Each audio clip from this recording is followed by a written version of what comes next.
আসসালামু আলাইকুম এভরিওয়ান, আশা করি সবাই ভালো আছেন। আজকে আমি যাচ্ছি নতুন ফোন কেনার উদ্দেশ্যে আমার বন্ধুকে নিয়ে। কোন ব্র্যান্ডের ফোনটা কিনবো আর কত টাকা দিয়ে ফোন কিনবো সেটাই আজকে আপনাদেরকে শেয়ার করব। আমি মূলত আছি এখন টাঙ্গাইল টিটিসিতে। আমাদের সামনে গাড়ি অপেক্ষা করতেছে। এখন আমরা মূলত যাব টাঙ্গাইল পুরাতন বাস স্ট্যান্ডে। কিছুক্ষণ গাড়িতে বসার পর চলে আসলাম টাঙ্গাইল পুরাতন বাস স্ট্যান্ডে, এবং আমার বন্ধু কিন্তু দেখতেই পারতেছেন গাড়ি ভাড়াটা দিয়ে দিতেছে। পুরাতন বাস স্ট্যান্ড থেকে রিক্সা নিয়ে নিলাম, কারণ রিক্সায় যাতায়াত করতে কিন্তু আমাদের সকলেরই অনেক ভালো লাগে।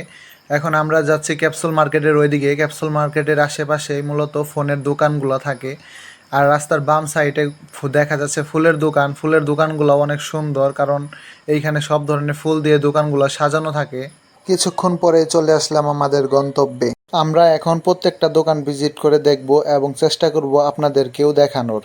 অনেক খোঁজাখুঁজি করার পর আমাদের বাজেট অনুযায়ী এই ফোনটা আমাদের পছন্দ হলো, কিন্তু ফোনটা ছিল অনেক স্লিম, হাত থেকে পড়ে গেলেই ভেঙে যেতে পারে। তাই এই ফোনটাকে আমরা অ্যাভয়েড করলাম। আর হ্যাঁ, ফোন কিনতেছে আমার বন্ধু, ওর কিন্তু এই ফোনটা অনেক পছন্দ হয়েছে। এই ফোনে নাকি 4K-তে 30 FPS ভিডিও শ্যুট করা যাব। তবে দোকানদার ভাই বলতেছিল যে এই ফোনের ফিক্সড প্রাইস 25,000 টাকা।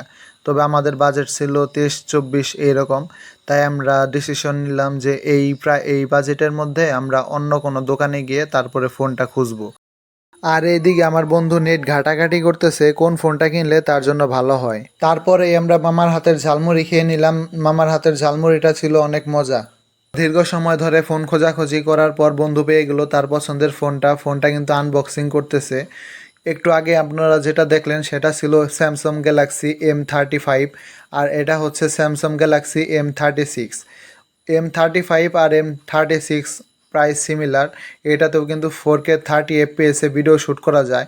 ওর মূলত ইচ্ছা ছিল ভালো প্রসেসর হবে এবং ভালো একটা ক্যামেরা হবে, এই জন্যই সে এই ফোনটা চয়েস করছে। এই ফোনের ক্যামেরা মোটামুটি ভালো আছে, মোটামুটি বলতে বাজেট অনুযায়ী যথেষ্ট ভালো। এবং কি আমি চেক করে দেখছি 4K 30 FPS ভিডিও শ্যুট করা যায়, ভিডিও অনেক স্টেবল রেকর্ড হয়। ফোনটা ইতিমধ্যেই কিন্তু আনবক্সিং করে ফেলছে। এখন অন করার পালা, এখন অন করে আপনাদেরকে দেখাবে।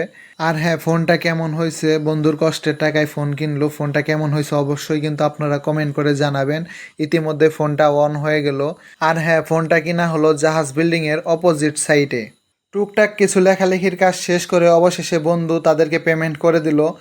এই ছিল ভিডিওটি কেমন লাগলো অবশ্যই কমেন্ট করে জানাবেন এবং লাইক শেয়ার দিয়ে আমাদের সাথেই থাকবেন।